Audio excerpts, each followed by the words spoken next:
Okay, everybody can hear me now, right? Yes, sir. Okay, I want to make a couple announcements real quick. But first of all, I want to thank everybody for coming to Veterans Day today. We appreciate it. I was hoping we'd have a lot bigger crowd. But on the other hand, I would like to introduce somebody here this morning. This is the second time he's been here at the Legion in 3 days.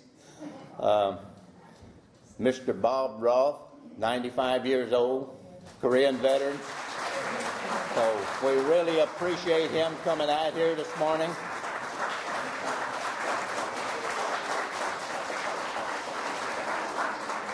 I'm going to talk to him about starting to come to meetings again since he likes it here so much. So we're going to get him to come to meetings now on Monday night. So, 20 minutes to make. Yeah.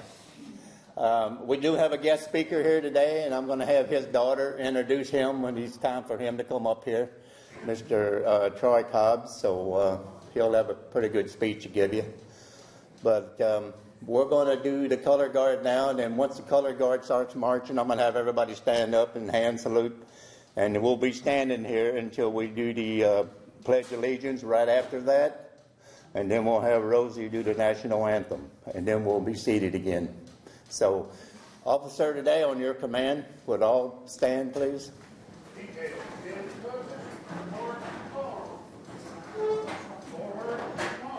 Hand salute.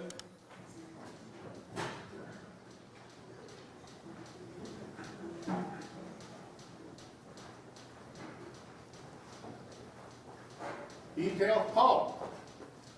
Post colors.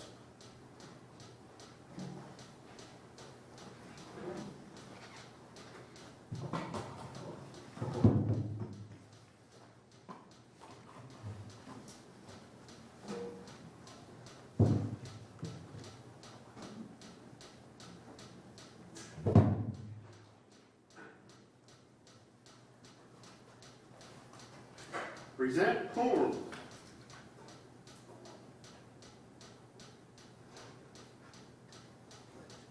I'd like for everybody to join me in the Pledge of Allegiance. I pledge allegiance to the flag of the United States of America and to the republic for which it stands, one nation, under God, indivisible, with liberty and justice for all. Order, form.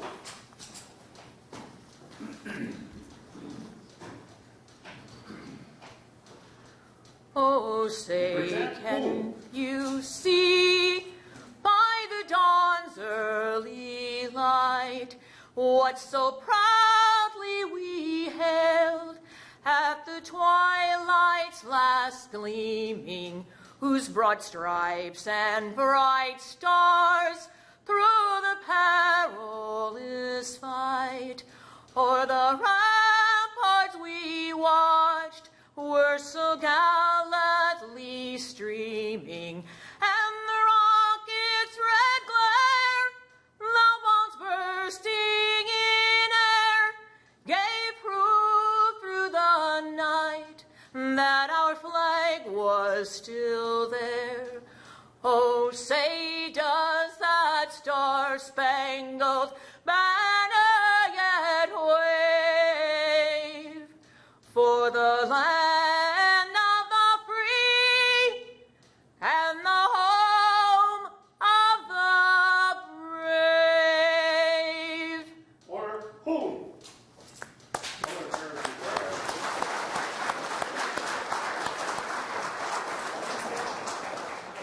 About peace. Forward, march.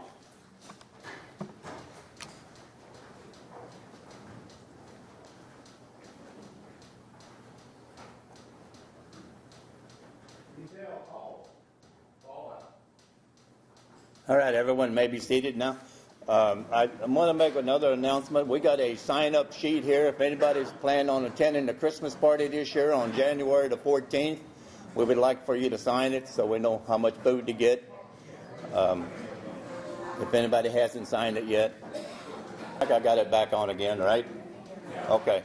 So I'm going to hurry up and introduce our guest speaker so we can get this thing, make sure it stays on a while. Well, it's probably off again, right? Is it still on? Okay. I'm going to have his daughter come up here. She's going to introduce him. She's got a long sheet there to read, and sometimes I can't read that much. Okay,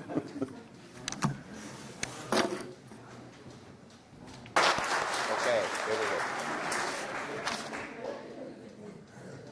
go. Okay, I would just like to take a couple of moments to introduce our special speaker for today.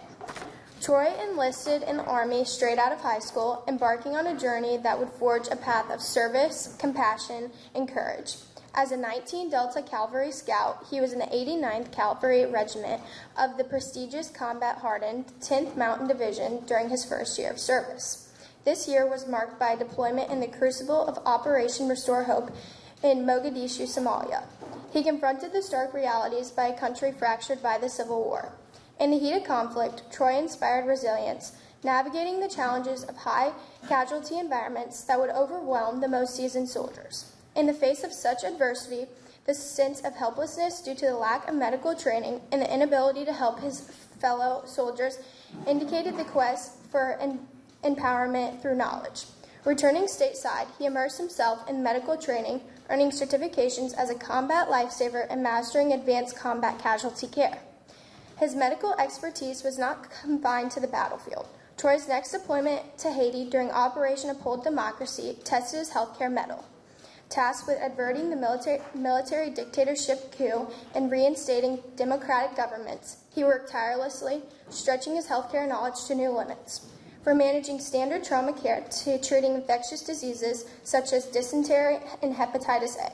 He even adapted to perform emergency C-sections in challenging childbirth situations.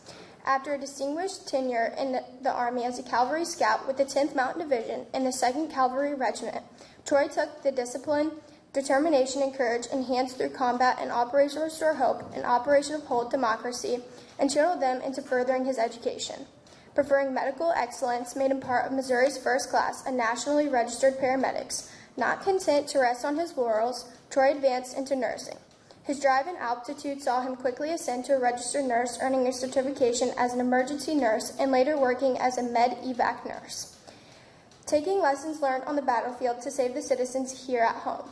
Our journey from battlefield to battlefield medicine displayed a profound dedication to service, a commitment to saving lives in the most challenging conditions imaginable, his unwavering resolve to make difference wherever duty calls, never wanting to feel helpless again when the guys needed him the most, upholding the motto, so others may live.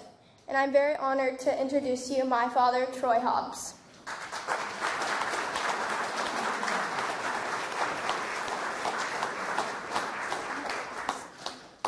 I wish I knew that guy.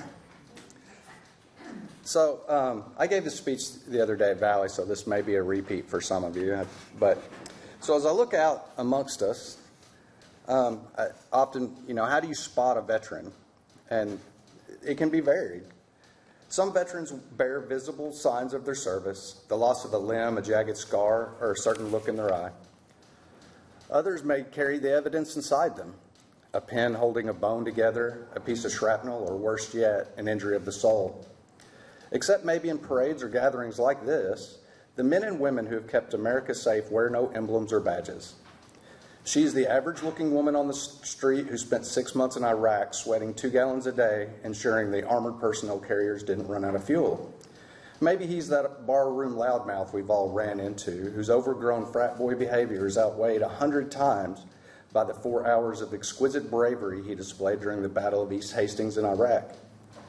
He's the Cold War veteran who never went to combat but spent months training in the cold wilderness of Germany with the expectation that the Russian tanks would breach the border of the East German wall at any minute.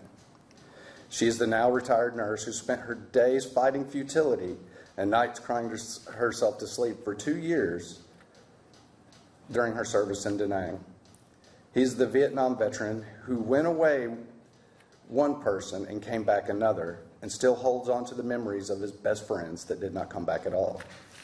He's the Quantico drill instructor who has never seen combat but saved countless lives by turning rednecks and gang members into Marines, teaching them how to watch each other's backs and come home alive.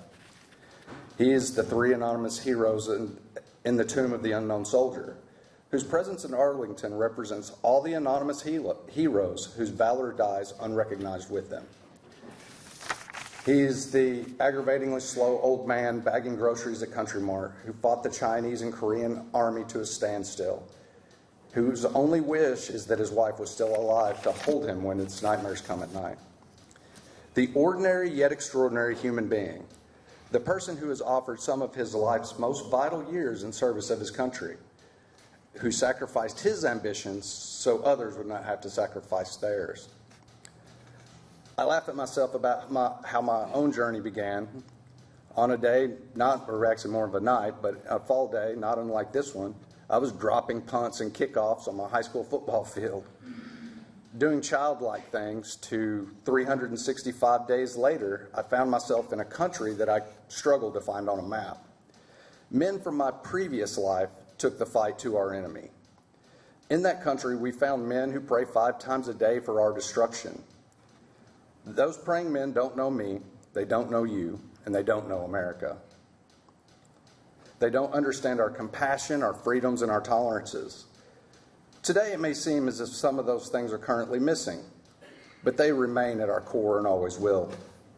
Those men don't care about your religious beliefs. They don't care about your political opinions. They don't care if you sit on the left, the right, liberal or conservative, Catholic or Protestant. They don't care how much you believe in diversity, equality, freedom of speech. They don't care. I'm grateful that many of you have never felt the alarm bells ringing in your body, the combination of fear and adrenaline as you move towards the fight instead of running away from it. I'm thankful that most have never heard someone crying out for help or cried out for help yourself, relying on the courage of others to bring you home. I don't wish those experiences on anyone, but I do wish we had them. If we had them, it would change the way we act. It would change the way we value. It would change the way we appreciate. Most will never understand the sacrifice required to keep evil men like that in that distant country away from our doorsteps, but it would not hurt to try. It would not hurt to think about the relentless drain on family and friends that are left behind, sometimes for weeks, sometimes for months, sometimes forever. Words do not protect ideas. Paper and ink may outline the foundation and principles of this great nation, but it is the sacrifice of the veterans that protects it. In that distant country, a man you have never met gave everything he had. Because of that sacrifice, we have the freedom to think, speak, and act however we choose. He went there for all of us, whether we loved or hated what he stood for. He went there to preserve the opportunity and privilege to believe, to be, and to become whatever we want. In this country, every single person living under the banner of its flag owes that man. We owe that man everything. We owe him the respect that his sacrifice deserves. We send our best and lose them in a fight against the worst evil this world has to offer. If you want to respect and honor their sacrifice, we must live it. Take a minute and look around. Soak it in. All of it. The good, the bad. We have the choice every day as to which category we want to be in, which direction we want to move. We have that choice. Because the best among us, the best we've ever had to offer, fought and sometimes died for it. It is the veteran that salutes the flag, who serves beneath the flag, and whose coffin is draped by the flag. As I speak directly to the veterans here today, I'm honored to share this day with each of you. This day can sometimes be rough for us. We come to gatherings like this because the community or an organization wants to honor our service. Being here forces us back in time. Sometimes it forces us back in time, reliving the sacrifices of others we called friends. I know sometimes when I leave these things, I feel unworthy to even celebrate because of the people that sacrificed before me. But this day, although this day may be sad for us, and it's one of those dark days, for all of you, I say, it's okay to feel the darkness. It's okay to remember it. It's also okay not to feel guilty. It's okay to wish it never happened and at the same time wish it never stopped. It's okay to want to take it all back, and it's okay to want to do it all over again. Embrace the darkness, Own it. Don't look away for it or bury it. It's part of the sacrifice. The sacrifices of those great men that were made for us as well. So live your life, embrace it, and enjoy the gift that the best among us gave everything for us to have. Thank you.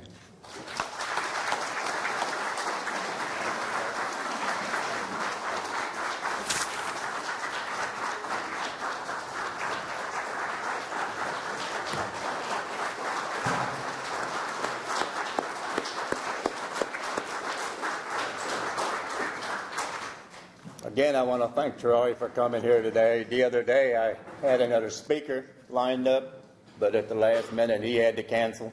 So yesterday, I